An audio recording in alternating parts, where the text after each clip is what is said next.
In Jesus' name we pray. Amen. Okay, so we're in Acts chapter 23. We left off in your hand booklet, page 22, and that's question 10 is where we start. I'm just going to go back to chapter 23, the beginning of chapter 23, and read down through verse 34, which takes us to the end of this particular section. Actually, 23. So chapter 23, 1 through 23 is what we'll see and read about this morning. Verse 1 of chapter 23 says, Then Paul, looking earnestly at the council, said, Men and brethren, I have lived in good conscience before God until this day. And the high priest Ananias commanded those who stood by him to strike him on the mouth. Then Paul said to him, God will strike you, you whitewashed walls. What did he mean by that? Why was he calling them that? You betcha. You look so nice on the outside, but behind that you are filthy. And that was their persona and who they were as people is what he's referring to there. So he says, God will strike you, you whitewashed walls, for you sit and judge me according to the law, and you command me to be struck contrary to the law. So he calls them out on this. And those who stood by said, Do you revile God's high priest? Then Paul said, I did not know, brethren, that he was the high priest, for it is written, You shall not speak evil of a ruler of your people. But when Paul perceived that one part were Sadducees and the other Pharisees, he cried out in the council, Men and brethren, I am a Pharisee, the son of a Pharisee. Concerning the hope and resurrection of the dead, I am being judged. And when he had said this, a dissension arose between the Pharisees and the Sadducees, and the assembly was divided. For Sadducees say that there is no resurrection and no angel or spirit, but the Pharisees confess both. Then there arose a loud outcry, and the scribes of the Pharisees' party arose and protested, saying, We find no evil in this man, but if a spirit or an angel has spoken to him, let us not fight against God. Now when there arose a great dissension, the commander, fearing lest Paul might be pulled to pieces by them, commanded the soldiers to go down and take him by force from among them and bring him to the barracks. But the following night, the Lord stood by him and said, Be of good cheer, Paul, for as you have testified for me in Jerusalem, so you must also bear witness in Rome. And when it was day, some of the Jews banded together and bound themselves under an oath, saying that they would neither eat nor drink till they had killed Paul. Now there were more than 40 who had formed this conspiracy. They came to the chief priests and elders and said, We have bound ourselves under a great oath that we will eat nothing until we have killed Paul. Now you, therefore, together with the council, suggest to the commander that he be brought down to you tomorrow, and that though you were going to make further inquiries concerning him, but we are ready to kill him before he comes near. So when Paul's sister's son, that'd be his nephew, right? Paul's sister's son, his nephew, you might say, heard of their ambush, he went and entered the barracks and told Paul. Then Paul called one of the centurions to him and said, Take this young man to the commander, for he has something to tell him. So he took him and brought him into the commanders and said, Paul the prisoner called me to ask him and asked me to bring the young man to you. He has something to say. Then the commander took him by the hand, went aside, and asked privately, "What is it that you have to tell me?" And he said, "The Jews have agreed to ask that you bring Paul down to the council tomorrow, as though they were going to inquire more fully about him. But do not yield to them, for more than 40 of them lie in wait for him, men who have bound themselves by an oath that they neither eat or drink till they have killed him. And now they are ready, waiting for the promise from you." So the commander let the young man depart, and the commander commanded him, "Tell no one that you have revealed these things to me." And he called for 2 centurions, saying, "Prepare 200 soldiers, 70 horsemen, 200 spearmen, to go to Caesarea at the 3rd hour of the night, and provide mounts to set Paul on, and bring him to safely to Felix, the governor." He wrote a letter in the manner saying, "Claudius Lysias, there we go. I was working on that and I messed it up anyways. Claudius Lysias, the most excellent governor Felix. Greeting." This is the little letter that he writes to Felix. "This man was seized by the Jews and was about to be killed by them. Coming with the troops, I rescued him, having learned that he was a Roman. And when I wanted to know the reason they accused him, I brought him before their council. I found out that he was accused concerning questions of their law, but had nothing charged against him, deserving death or chains. And when it was told me that the Jews lay in wait for the man, I sent him immediately to you, and also commanded his accusers to state before you the charges against him. Farewell." That's his little letter written there. Reading on down through 33, then the soldiers, as they were commanded, took Paul and brought him by night to Antipas. I probably butchered that name, but anyways, the next day they left the horsemen to go on with him and returned to the barracks. When they came to Caesarea and had delivered the letters to the governor, they also presented Paul to him. I'll go ahead and read through the end of the chapter. "And when the governor read it, he asked what province had come from, and he understood that he was from Cilicia. And he said, 'I'll hear you when your accusers also have come.'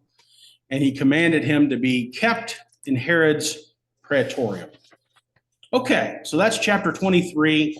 Starting in our questions here on question 10, a verse of on page 22 in your hand booklet.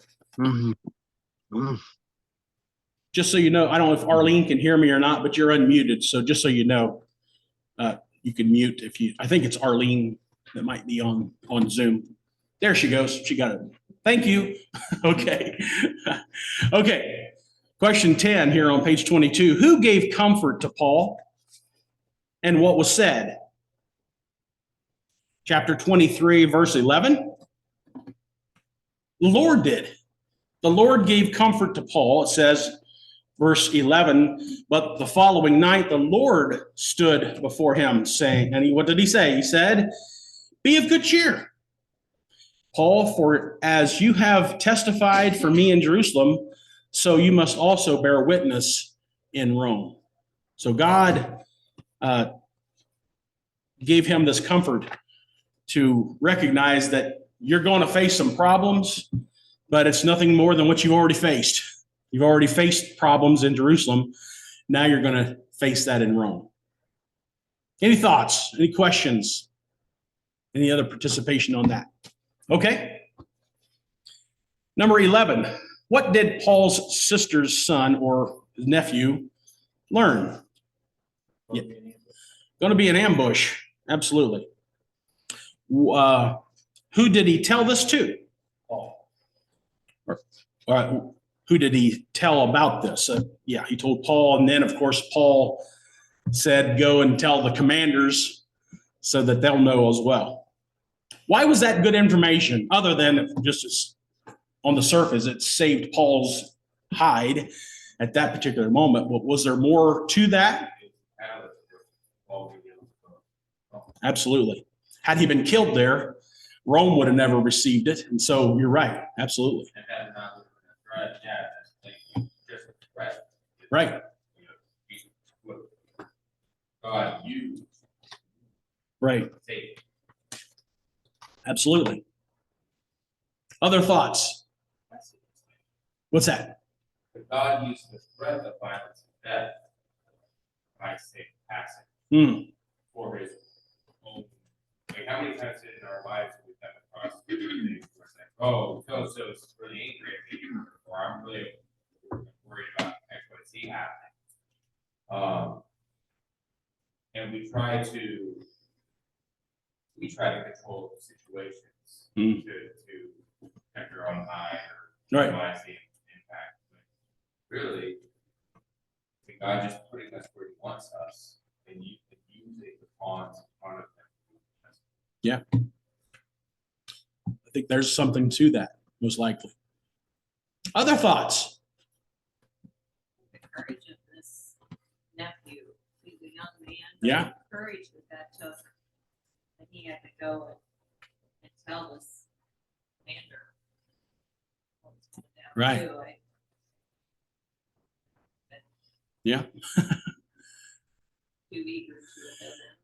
Right. But he was trying to protect his uncle. Right. He did the right thing ultimately. Yeah. Now, I think the heat was on, and I think everybody knew it. And so it probably wasn't a crazy story to believe. In other words, I can see that. And that's just my guess. Well, then the commander would have had a responsibility to protect him. Yeah, even more. That's right. Right. Amanda. I actually, the comment is a bit took him by the hand. Oh, yeah. It sounds like he is younger, like even probably teaching younger Christians. Yeah. Yeah. The one thing I've learned about children is that they are on things like this kind of brutally honest. Yeah. Yeah. You know, Christian would just say whatever. There was never a filter. Right. So Yeah. I think, Yeah. that it came from a child maybe made it more, because it's more plausible. Like, it Right. wouldn't have come from an adult, because they would have noticed maybe an adult working in this conversation, but they're not paying attention to kid that it's just right. Right. Right. I just think maybe the fact that it doesn't appear like the kid identified himself as Paul's Right. Relative. Right. Yeah. It just, I mean, what reason would you have to? How would this little child make this up? Right. Right. Good thought. Yeah. Oh, that's true. Right. And he was a Roman citizen.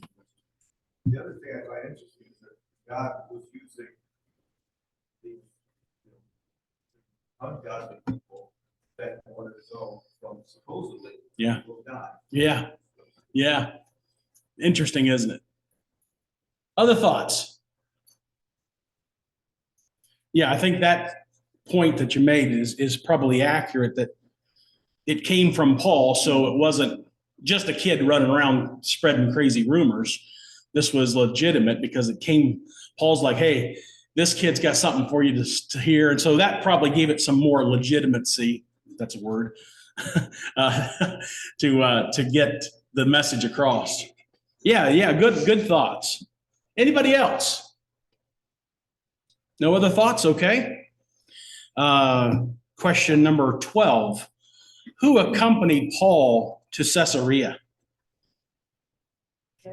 A whole bunch, right? What's the numbers here? We have 407. Let's see. 470, right? How's it broken down? 200 soldiers, 200 spearmen and 70 horsemen. Right. So this was a big group.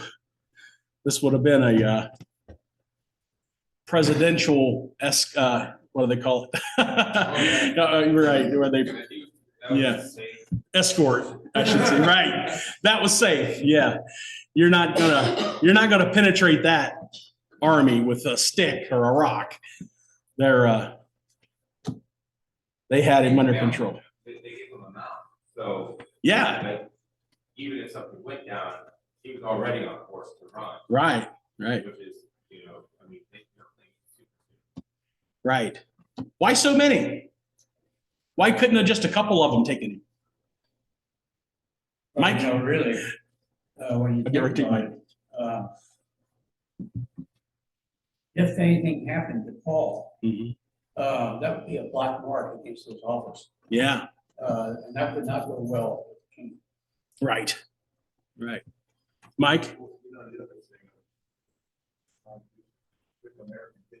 Yeah, okay, good. George Washington one time had a president had a down rebellion, and he sent in regular soldiers to the rebellion. Thomas Jefferson said, "You have picked up a meat axe to kill a spider."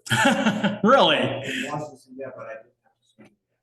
Yeah. So in other words, it's such an overwhelming display. There's not going to be anybody stupid enough to try to Right. protect us. So it's like it's almost like overkill. But guess what? Nobody got hurt. Yeah. right. Yeah. And that's absolutely like, yes, it's over. But there is. It works. Yeah, it worked. Right. Right, absolutely. Right. Great. Neat stuff. Anybody else on this thought? Okay. So yeah, certainly overkill for sure, but the job got done. That's a good analogy, I think, what Mike gave us there. What did Claudius Lysis tell Felix, the governor, the Roman governor? What was this all about? What was this little letter about? 27 through 30? No, Darren. Yes, sir. He finished that letter with a subtle lie. Okay. Okay. How so? When you look at verse 27, it says, this man was seized by the Jews and was about to be killed by them. Coming with the troops, I rescued him, having learned that he was a Roman. Right. Well, that was a lie, because he didn't learn about him being a Roman until after he was brought before the consul and so forth. Mm-hmm. But he's flowering this thing up. Yeah. Look at what I have done. Yeah. Yeah. Interesting. I feel like that's. Yeah, it is. Especially if you're going to talk to a higher up, the governor, you're going to try to boost your own feather in your own cap there. Good analogy. Anybody else? All right. Also, Yeah. by doing so, it also gave support to why this is true. Yeah. With these truths, we can save them. Oh, yeah. Here's proof of it. Yeah. Yeah. Yeah. That may be. That may very well be. I didn't just send 470 guys over here because I wanted to wage resources. I did it because we were doing this thing. Right. Yeah. Yeah. Good analogy. Good thoughts. Anybody else? Paul is an important figure, isn't he? He's an important figure for us, for the church, of course, and for the cause of Christ at this time, but also even in the political circles. You can start to see the political power start to raise its head here and see the importance of keeping Paul safe and even using Paul in these ways, as Don described, as, boosting our own thoughts. Yes, ma'am. D.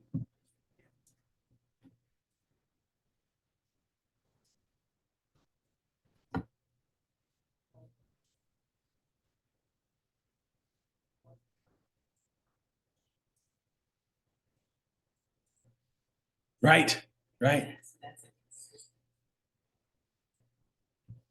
Yeah. Yeah. Exactly.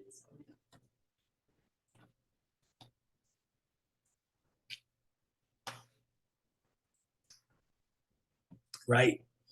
Similar to Christ, isn't it? In that way. Christ was, they couldn't find anything wrong with him either, but yet they continue to push him. And as we'll see here in a little bit, kind of a passing of the buck.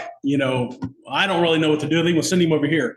I don't know what to do with him. Let's send him over here. I don't know, Mike.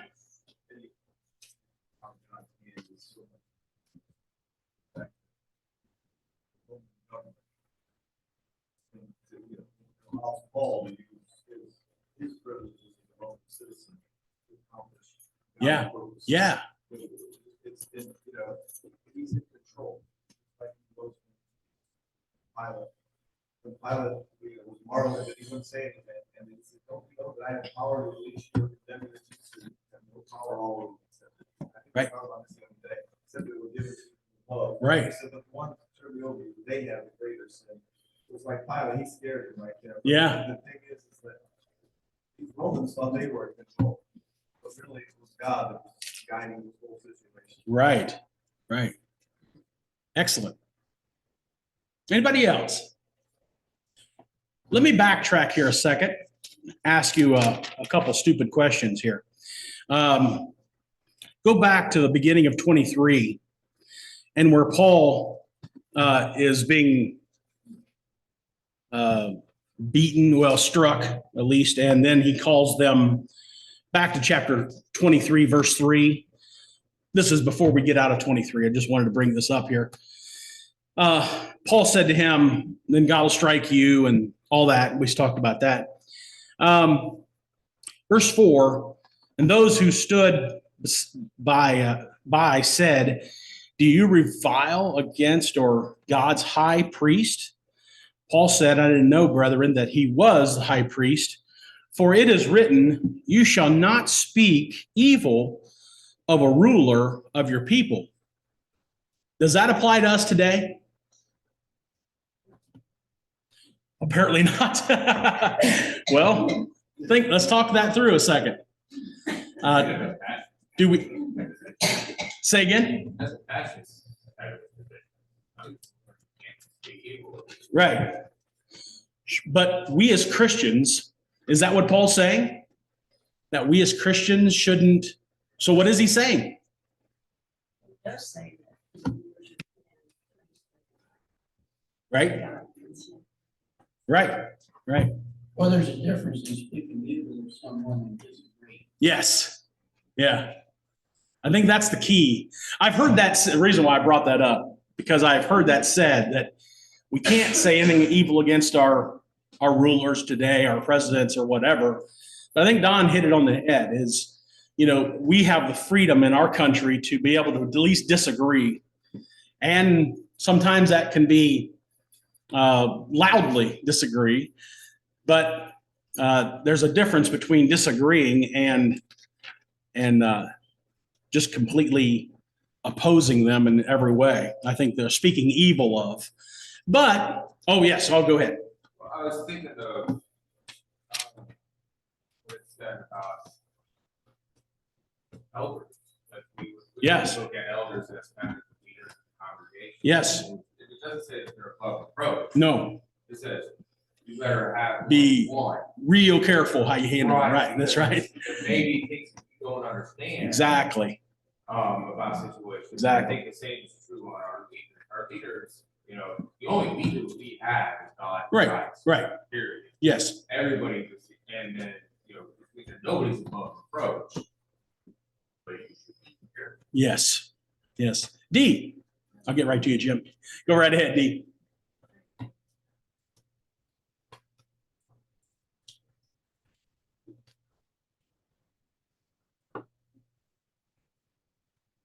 Yeah. Yeah.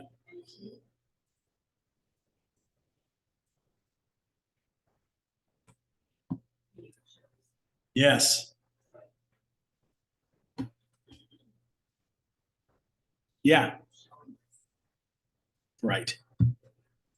I think that's good. Jim? Well, Paul did say in 2 third chapter, that remind them to be subject to rulers and authorities, Yes, to obey, to be ready for every good work. right. You speak evil of no one. Be peaceful, gentle, showing all humility. Right. To all men. So we are to show at least respect. Yes, We don't have to agree with everything sure, that you say and do. But Sure. We have to show them the proper respect. You're right. Very good. Excellent. Amanda? I think where we take it too far, is start personal attack. Yes. So Yeah. this might be a silly example, but I think it's important to represent this. They recently changed the speed limit on part of Mifflin Avenue. Yeah. From 35 to 25. Right. Can't stand it. I've driven 35 on that road. Forever.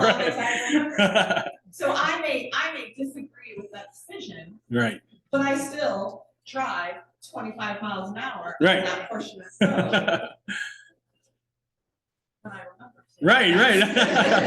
I'm with you. But I also am not like out there blasting the mayor. Yeah. And personally attacking the mayor or whomever makes these Yeah. decisions, but Yeah. ultimately for Ashland. Right. Because I disagree with One law. with the decision that, with the decision Yeah. that was made. It is, yes, I may disagree with, I don't understand why Right. they changed that, Right. but I'm still responsible for abiding by that change. whether Yes. I agree with it Yeah. or not, and Yeah. then, and then if I start personally attacking because of the speed limit change, Yeah. Yeah. then I think that's where you go into the evil Sure. part of it. Like, Sure. it has nothing to do with the mayor personally, why that decision was made, so making nasty comments about it Right. isn't gonna fix Right. the other. Yeah. Right. Right. Good point. Mike? I was just thinking that our society, in our current society, don't really, I don't think there's a good solid understanding of biblical respect. Showing somebody biblical Mhm. respect. Like, we hear a lot of, well, you can't do this, you gotta respect, you gotta do this, yes, but it's, I don't see the application of what, I just think, you know, it might be a good study, to look at what is respect versus, you know, anything else on biblical. Agree, man. The same. Civil nature. Right. But I think for a point of wisdom, the application. Right. Very good. Yes, Mike? Yeah.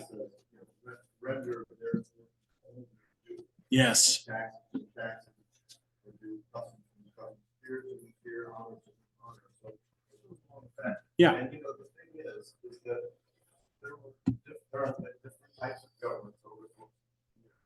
So we are in our society, we're used to being.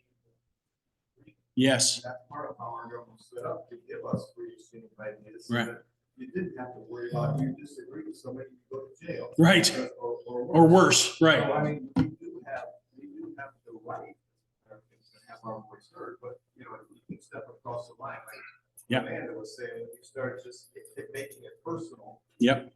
You know, and you know, there's something that's true. Yeah. And I don't know what we should have to do. Right. about everything. Right. But there comes a point where even Christians, I think we get so caught up in someone's faults as Yeah. a leader, because many times we get caught up in things that are contrary to God's Right. law. Right. That we like to attack them on every front. Yes. They're terrible with money, their Yep. policies, it becomes, all of a sudden, they become totally evil. Yeah. And they're in place as in like position of authority. Right.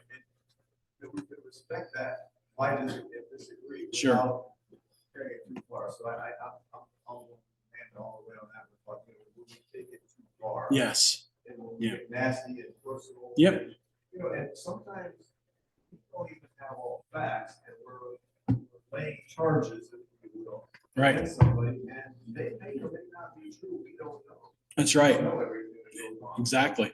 You know, I mean, I agree.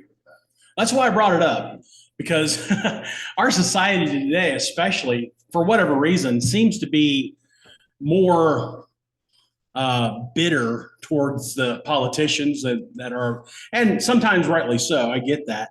But we as the church fall into that trap as well. And we can cross that line pretty easy, I think. And that's why I know it's not part of our lesson, but when I read that, I thought maybe it would be worthwhile to consider that. Cheryl, and I'll get right to you, Amanda. Question that I have. Why did he not recognize the high priest? I guess I had in my mind, high priests always were something different. Oh, than yeah. Regular ones, or they had a special seat Yeah, that they would stand to, Right. you know, proclaim who they were. he didn't realize it for sure. I kind of asked the same question, and I didn't come up with a good answer. Maybe somebody else has a better answer than what I can give. Here, she's referring to verse 4, where they said, hey, wait a minute, you can't revile against a high priest. And Paul's like, I didn't know he was. Why was it that Paul didn't know that? Anybody have a good answer on that? Yeah, Mike? Well, I think something it doesn't tell us, because it's, sometimes I think we get the picture these apostles were just like supernatural. Yeah. beings almost, Yeah. Because God did give them the ability to do certain things that were miracles. Sure. That's as God gave it to them. Right. And he revealed things to them as they needed to know. But maybe this is just just the fact that Paul says that is something for us to take hold of, that here's a guy that is on the verge of is being wronged by the ruler, and yet he still shows respect for him. Yeah. And when he might have shown some disrespect, perhaps, I don't even know who would necessarily call this disrespect, but he recognized it. He said, oh, I didn't know he was a ruler. So Yeah. that tells us God didn't tell Paul everything. Right. You know, and Paul had to have faith, because it wasn't like, you know, he had this 24/7 type like God, like sent Right. reports every so often. All right, this is what's happening. Yeah. Oh yeah, you're gonna be the high priest, so don't say anything bad about it. Right. Right. He's like us. Yeah. You know, and unless, except for what God reveals certain things to him, like you're gonna testify in Rome. Did he tell him how's he gonna get there? No, he had to just trust in that. Right. So the Right. same thing, he didn't have all knowledge and all discernment. But Right. once he realized he might have made a mistake, then he said, oh, sorry about that. Right. That's wrong, I should have done that. Yeah. And it's just attitude in the midst of the person. Right. Right. Neat. Cheryl, you have a follow-up, and I'll get right to you guys. I know others have I got. just wondered, because then it goes on, it says, of the Pharisees and the Sadducees. And that's another thing to me. Like, did they dress differently? Oh, To like I their, like, Yeah. you know, I'm looking out here and I'm seeing, oh, okay, so there's the Sadducees. there's the Pharisees. Yeah. I mean, Yeah. I'm Yeah. just thinking of God being in a group of people. There Right. had to be some difference. Yeah. I don't know that we're told, honestly, but maybe someone has a better answer than I do. But I don't know that we're told, other than just how they believed and the things they said and did. Carla, did you have something? Yeah, I was just looking at my study Bible for those verses, and it says, just as the respected first century historian described Ananias as profane, greedy, hot tempered. Uh-huh. Paul's outburst came as a result of the illegal command that Ananias had given. Ananias had violated Jewish law by assuming that Paul was guilty without a trial before punishment. Paul said he didn't recognize Ananias as the high priest, probably because Ananias' command broke the law he was pledged to represent. Mhm. But Paul's statement may have been purposely ironic, implying that Ananias could possibly be or deserve to be high priest because of that. Yeah. God, very good. Very great. I got a couple others before you, Dee. I'll get right to you. Karen, you know who you are. You had your hand up. Actually, I was going to say almost the same. Oh, good. Because I've got a very similar summary Okay, good. as well. Good. Neat study Bibles, huh? All right. Amanda, I think you had your hand up earlier too. Well, I was just, when you were talking about the politicians, I think that even though Yeah. influence Yeah. by things, I think we are greatly by the way that the political ads debates, which aren't debates, like child Yeah. screening matches. Exactly. But I think when you get inundated with that, like presidential election time is like my least favorite. Oh, yeah. I feel like it's like 12 months of just pure Nuts. negativity. Yeah. That entered, like, we look at these people as an example.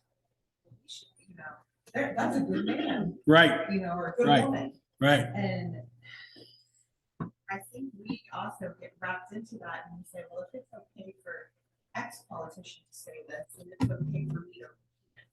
Right. Because I didn't say it first. Right. Right. Somebody else repeated it. And I think we need to be cautious, Mhm. especially around this, that we aren't, you know, you're not getting pulled away. Yeah. You know, and sucked into that political Yeah. drama. Like Yeah. you can't watch an ad on TV. Right.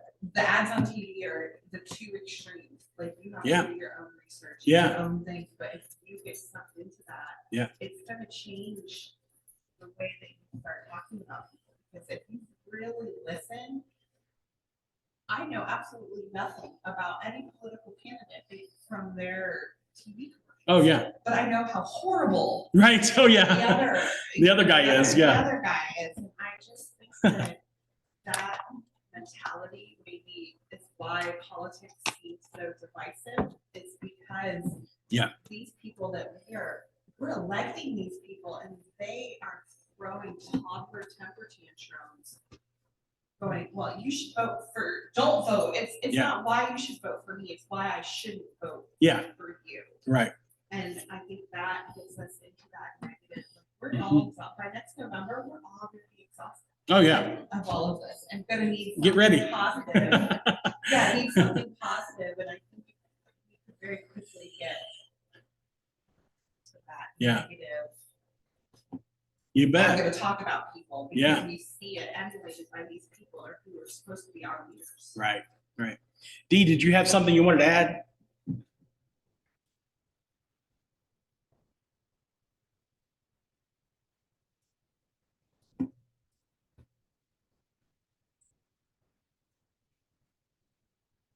Oh, yeah. Knowing who the high priest was. Yeah. Oh, yeah.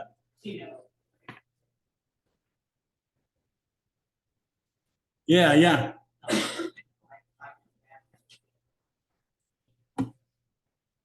Right.